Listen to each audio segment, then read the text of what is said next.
नमस्कार दोस्तों, स्वागत है आप सबका एलाइट जीएस पर। आज के इस वीडियो में मैं आपको पढ़ाऊंगा लूसेंट सामान्य ज्ञान का भूगोल। तो आइए आज के सफर की शुरुआत करते हैं। तो चलिए फिर इस बड़ी तस्वीर को समझने के लिए इसके सबसे बुनियादी हिस्से से शुरुआत करते हैं, भारत की स्थिति और उसका विस्तार। बिल्कुल। आइए कल्पना करें एक विशाल ग्लोब की। इस ग्लोब को देखने पर स्पष्ट होता है कि भारत पूरी तरह से उत्तरी गोलार्ध में स्थित है। उत्तरी गोलार्ध, हाँ। अब अगर हम इसके सटीक अक्षांशों की बात करें तो मुख्य भूमि 8 डिग्री 4 मिनट से लेकर 37 डिग्री 6 मिनट उत्तरी अक्षांश के बीच फैली हुई है। और अगर हम इसे पूर्व से पश्चिम की ओर देखें तो ये 68 डिग्री 7 मिनट से 97 डिग्री 25 मिनट पूर्वी देशांतर के बीच है। बिल्कुल। लेकिन यहाँ एक और बहुत ही रोचक पहलू सामने आता है। अगर हम मुख्य भूमि से थोड़ा दूर जाकर अंडमान और निकोबार द्वीप समूह को भी इसमें शामिल कर लें तो संपूर्ण भारत का अक्षांशीय विस्तार और भी नीचे से शुरू हो जाता है। हाँ, यानी 6 डिग्री 45 मिनट से ही शुरू हो जाता है। अगर हम इन नंबरों को थोड़ा आसान भाषा में समझे ना, और इनके पीछे के क्यों पर गौर करें, तो इनका महत्व और भी गहरा हो जाता है। कैसे? ये अक्षांश और देशांतर सिर्फ ग्लोबल पोजीशनिंग सिस्टम के कोऑर्डिनेट नहीं है। इन्हीं कोऑर्डिनेट्स की वजह से भारत उत्तर से दक्षिण तक 3214 किलोमीटर और पूरब से पश्चिम तक 2933 किलोमीटर की एक विशाल दूरी तय करता है। बहुत बड़ी दूरी है ये। और ये दूरी इतनी बड़ी है कि ये पूरे देश को जलवायु के दो बिल्कुल अलग अलग हिस्सों में बांट देती है। कर्क रेखा भारत के बीच से गुजरती है। हाँ, जिसके कारण भारत का दक्षिणी हिस्सा उष्णकटिबंध में आता है, यानी ट्रॉपिकल जोन, वो इलाका जहां आपको साल भर अच्छी खासी गर्मी और उमस का एहसास होता है। और वहीं दूसरी ओर कर्क रेखा के ऊपर का उत्तरी हिस्सा उपोष्ण कटिबंध में आता है, जिसे हम कोष्ण शीतोष्ण कटिबंध भी कह सकते हैं, जहां मौसम में बदलाव स्पष्ट रूप से महसूस किए जा सकते हैं, जैसे सर्दियां और गर्मियां। एक ही देश की सीमाओं के भीतर जलवायु की इतनी बड़ी विविधता होना इसी विशाल विस्तार का सीधा परिणाम है। और अगर हम इस विशालता को क्षेत्रफल के नजरिए से देखने की कोशिश करें तो भारत का कुल क्षेत्रफल 32,87,263 वर्ग किलोमीटर है जी। अब ये आंकड़ा सुनने में शायद सिर्फ एक बड़ी संख्या लगे, लेकिन अगर हम इसकी तुलना पूरी दुनिया से करें तो ये पूरे विश्व के कुल क्षेत्रफल का 2.42% हिस्सा है। दुनिया भर की जमीन का लगभग 2.5%। सही कहा। क्षेत्रफल के दृष्टिकोण से देखा जाए तो भारत विश्व का 7वां सबसे बड़ा देश है। हमसे बड़े सिर्फ 6 ही देश हैं: रूस, कनाडा, चीन, संयुक्त राज्य अमेरिका, ब्राजील और ऑस्ट्रेलिया। लेकिन कहानी यहाँ खत्म नहीं होती। बिल्कुल नहीं। जब हम जनसंख्या की बात करते हैं तो स्रोत सामग्री के अनुसार 2011 की जनगणना के आधार पर भारत विश्व की 17.5% आबादी का घर है, जो इसे दुनिया का दूसरा सबसे बड़ा देश बनाता है। ये एक बहुत ही गहरी और सोचने वाली विषमता है। बिल्कुल। इस तथ्य पर थोड़ा रुककर विचार करना चाहिए। दुनिया की कुल जमीन का सिर्फ 2.5% हिस्सा हमारे पास है, लेकिन दुनिया की लगभग 17.5% आबादी इसी जमीन पर रहती है। ये अनुपात अपने आप में भारत के भूगोल और प्राकृतिक संसाधनों पर पड़ने वाले भारी दबाव की बहुत बड़ी कहानी कहता है। इसका सीधा मतलब है कि जमीन के हर एक टुकड़े और पानी की हर एक बूंद का यहाँ कितना अधिक महत्व है। संसाधनों का ये गणित वाकई बहुत कुछ सोचने पर मजबूर कर देता है। अब अगर हम इस विशाल देश में एक और महत्वपूर्ण चीज के प्रबंधन की बात करें तो वो है समय। हाँ, इतने चौड़े देश में समय को साधना कोई आसान काम तो है नहीं। बिल्कुल। आइए भारतीय मानक समय रेखा पर नजर डालते हैं।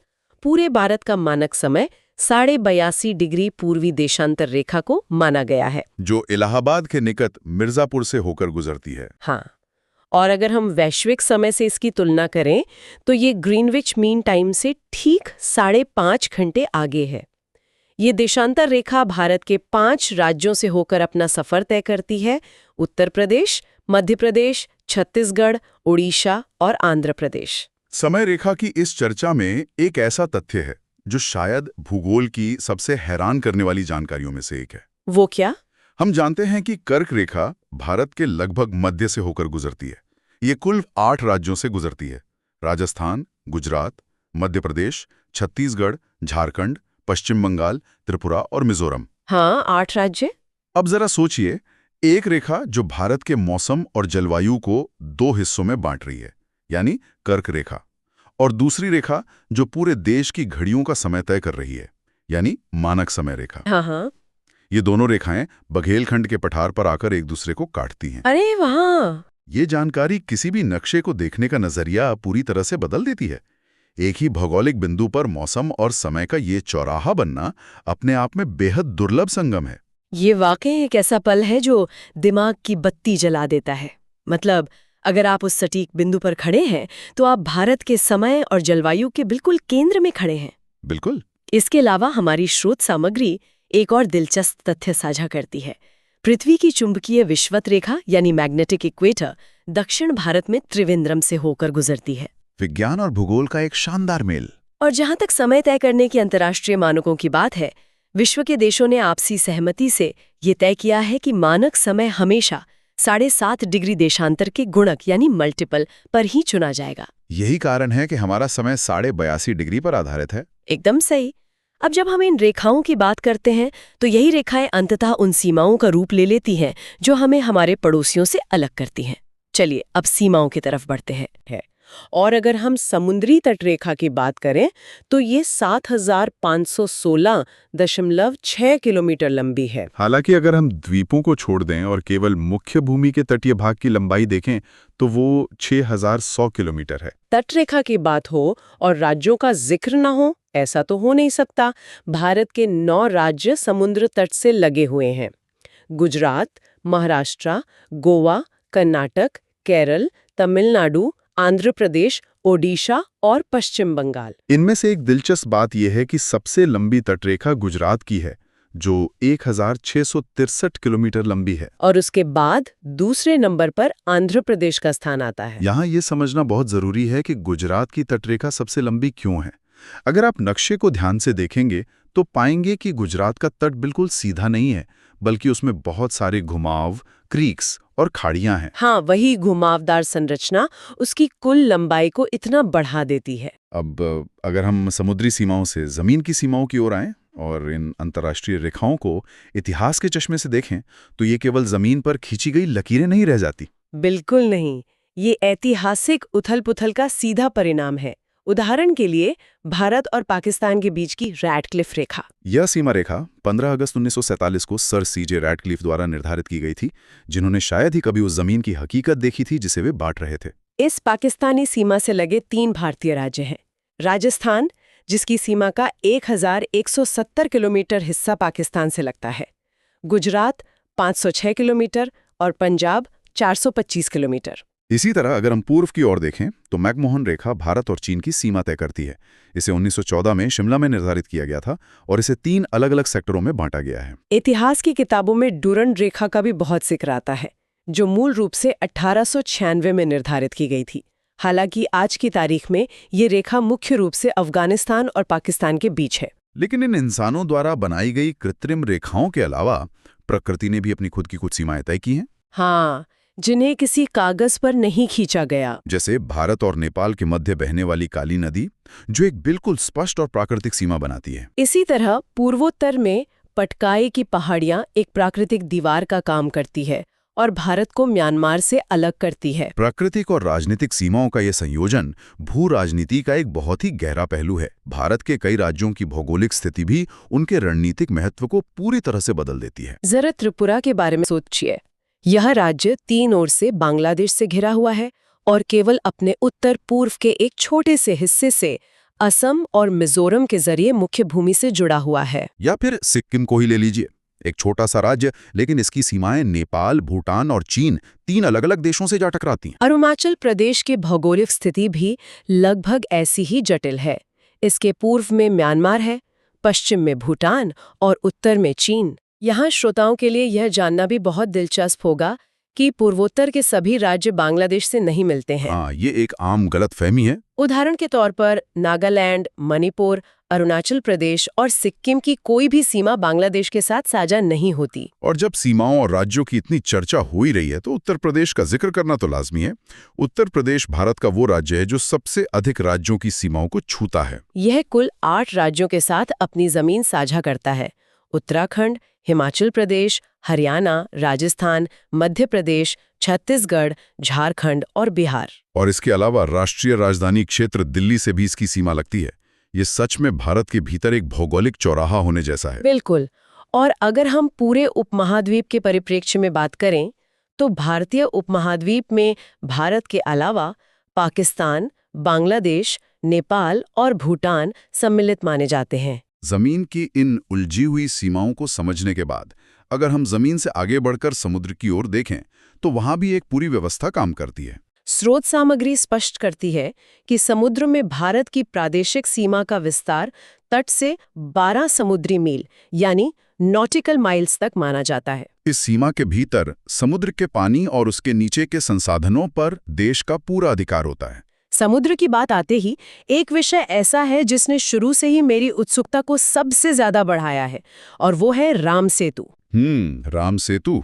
नक्शे पर यह सिर्फ एक पतली सी लकीर दिखता है, लेकिन इसके पीछे की कहानी बहुत बड़ी है। राम सेतु, जिसे अंतर्राष्ट्रीय स्तर पर अक्सर आदम का पुल या एडम्स ब्रिज भी कहा जाता है, भौगोलिक और भूवैज्ञानिक दोनों ही दृष्टिकोण से एक बेहद खास संरचना है। अगर हम इसकी भौगोलिक स्थिति की बात करें तो ये पाक जलडमरू मध्य, जिसे हम पाल्क स्ट्रेट कहते हैं, वहां स्थित है। जलडमरू मध्य आसान भाषा में समुद्र का वो संकरा हिस्सा होता है जो दो बड़े जल निकायों को जोड़ता है और दो भूभागों को अलग करता है। राम सेतु असल में भारत में रामेश्वरम के निकट स्थित धनुषकोडी से लेकर श्रीलंका में तेलियामन्नार के बीच समुद्र में डूबी हुई एक रेखा है। और ये कोई आम पत्थर का पुल नहीं है, ये प्रवाल द्वीप या कहें कि कोरल आइलैंड की एक श्रृंखला है। कोरल यानी छोटे समुद्री जीवों के खोल से बना एक प्राकृतिक और कठोर ढांचा। दक्षिण की तरफ श्रीलंका भारत से इसी पाक जल संधि और मन्नार की खाड़ी द्वारा अलग होता है। और एक बात जो अक्सर नजरअंदाज कर दी जाती है वो ये है कि श्रीलंका के बाद भारत का दूसरा सबसे निकटतम समुद्री पड़ोसी देश मालदीव नहीं बल्कि इंडोनेशिया है, जो हमारे ग्रेट निकोबार द्वीप के ठीक दक्षिण में स्थित है। पड़ोसी देशों की इस कड़ी में श्रीलंका से जुड़ा एक और भौगोलिक तथ्य है।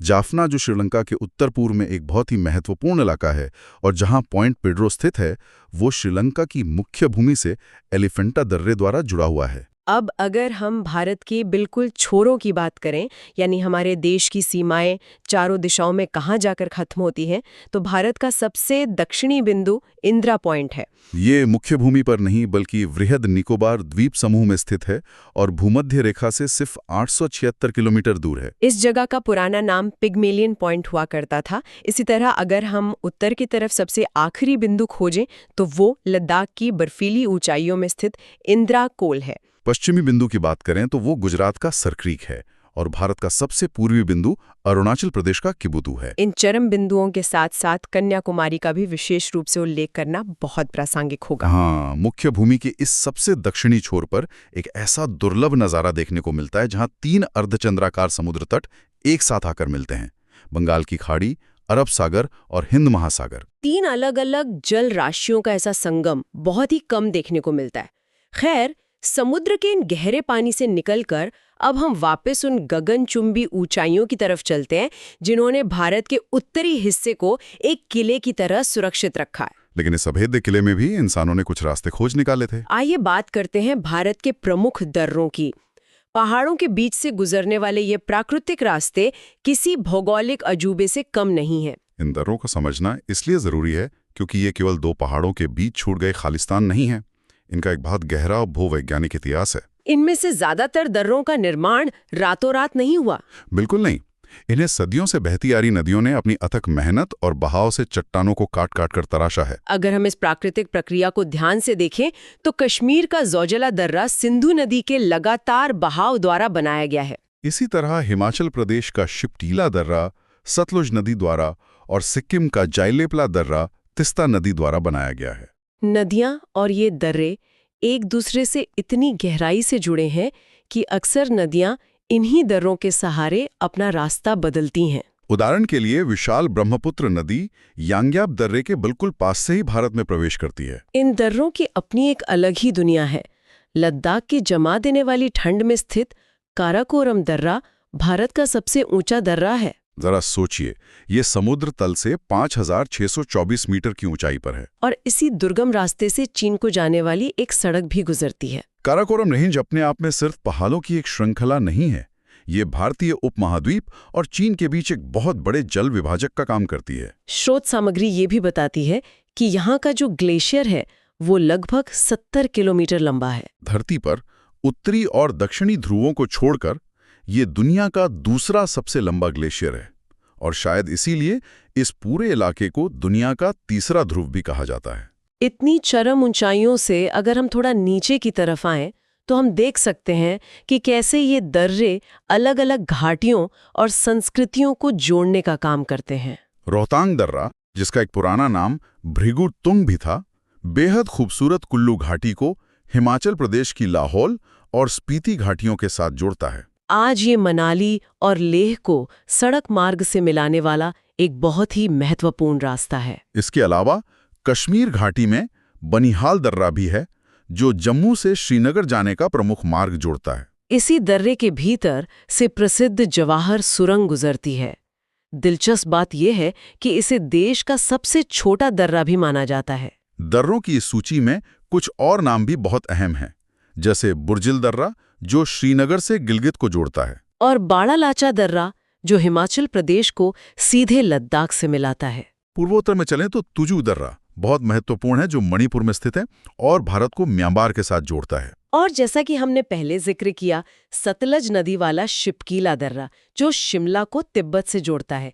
ये सभी दर्रे आज सिर्फ पर्यटन स्थल लग सकते हैं, लेकिन किसी जमाने में ये व्यापार, धर्म और संस्कृति के आदान प्रदान के सबसे बड़े मार्ग हुआ करते थे। बिल्कुल, ये दर्रे हमें प्रकृति का एक बहुत बड़ा सबक भी सिखाते हैं कि प्रकृति की सबसे कठोर और अभेद्य लगने वाली संरचनाओं के बीच भी हमेशा आगे बढ़ने का एक रास्ता छिपा होता है। बस जरूरत है तो उस रास्ते को पहचानने की और उसके साथ तालमेल बिठाने की। तालमेल बिठाने की बात से ही मुझे स्रोत सामग्री का वो आखिरी हिस्सा याद आ गया। सच कहूं तो मेरी निजी रूप से सबसे पसंदीदा और हैरान कर देने वाली खोज, हमने प्राकृतिक दर्रों की बात की, लेकिन क्या कभी लिविंग रूट ब्रिज यानी जीवित जड़ों वाले पुल के बारे में सुना है? ये इंसान द्वारा बनाया गया कोई ऐसा पुल नहीं है जिसमें लोहे, कंक्रीट या सीमेंट का इस्तेमाल हुआ हो। ये जीवित पुल सही मायने में इंसान और प्रकृति के सह अस्तित्व की चरम सीमा है। अगर हम भारत के उत्तर पूर्व में जाएं तो मेघालय के घने और नम जंगलों में पाई जाने वाली खासी जनजाति के लोगों ने नदियों और उफनते नालों को पार करने का एक ऐसा तरीका इजाद किया है जो आज की आधुनिक इंजीनियरिंग को भी पूरी तरह से हैरान कर देता है। वे लोग क्या करते हैं कि रबर ट्री नामक एक खास पौधे की मजबूत जड़ों को एक विशेष दिशा में गाइड करते हैं। वे जड़ों को बांस के ढांचे के सहारे जलधाराओं के आर पार ले जाते हैं। कई सालों की मेहनत के बाद ये जड़ें आपस में गुथ जाती हैं और एक बेहद मजबूत जीवित पुल में तब्दील हो जाती हैं। स्थानीय खासी भाषा में इस अद्भुत प्राकृतिक संरचना को जिग कंग इरोंग कहा जाता है। जरा इस विचार की गहराई को समझिए।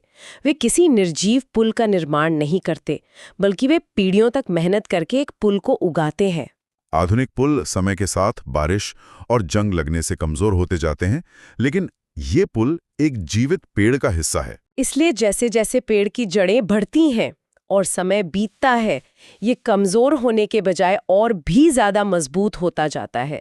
ये किसी चमत्कार से कम नहीं है। अगर हम इस तकनीक को एक व्यापक संदर्भ में रखकर देखें तो ये इंजीनियरिंग और बुनियादी ढांचे का एक ऐसा मॉडल है जो पर्यावरण के बिल्कुल अनुकूल है। इसमें प्रकृति का कोई दोहन नहीं है। ये उस प्राचीन लेकिन गहरी समझ को दर्शाता है जहां मनुष्य प्रकृति पर हावी होने या उससे लड़ने के बजाय उसकी ताकत को समझकर उसके साथ मिलकर काम करता है। बिल्कुल। तो इस पूरी चर्चा को समेटते हुए हम ये साफ तौर पर देख सकते हैं कि आज के इस सफर से भूगोल का एक बिल्कुल नया और जीवंत रूप हमारे सामने आया है। हमने भारत के विशाल अक्षांशों और देशांतरों की दूरियों को समझा। हमने देखा कि कैसे 82.5 डिग्री की वो समय रेखा मिर्जापुर से गुजरते हुए इस पूरे विविध देश को एक समय के धागे में बांधती है। हमने उन लंबी तटरेखाओं और अंतर्राष्ट्रीय सीमाओं का विश्लेषण किया जो महज रेखाएं नहीं बल्कि सदियों के इतिहास और भू राजनीति को अपने भीतर समेटे हुए हैं। हमने उन प्राचीन दर्रों की यात्रा की जिन्होंने अभेद्य माने जाने वाले पहाड़ों का सीना चीरकर मानव सभ्यताओं को रास्ता दिया। और अंत में हमने मेघालय के उन जीवित पेड़ों के पुलों को समझा जो इंसान और जंगल की दोस्ती की मिसाल बनकर आज भी सांस ले रहे हैं। ये सब साबित करता है कि भूगोल सिर्फ किसी बंद कमरे में बैठकर रटने वाला विषय नहीं है, बल्कि ये एक जीवित सांस लेती हुई कहानी है जिसका हर एक हिस्सा हमारी रोजमर्रा की जिंदगी, हमारे मौसम और हमारे भविष्य से सीधे तौर पर जुड़ा हुआ है। आज हमने जो कुछ भी देखा और समझा वो अंत में हमें एक बहुत ही महत्वपूर्ण बिंदु पर लाकर खड़ा कर देता है। हमने देखा कि कैसे खासी जनजाति के लोगों ने प्रकृति के साथ तालमेल बिठाकर सदियों तक टिकने वाले जीवित पुल उगाए, और कैसे उन प्राचीन दर्रों ने बिना किसी पहाड़ का सीना बम से उड़ाए सभ्यताओं को रास्ता दिया। ये पूरी कहानी हमारे सामने एक गहरा सवाल छोड़ जाती है।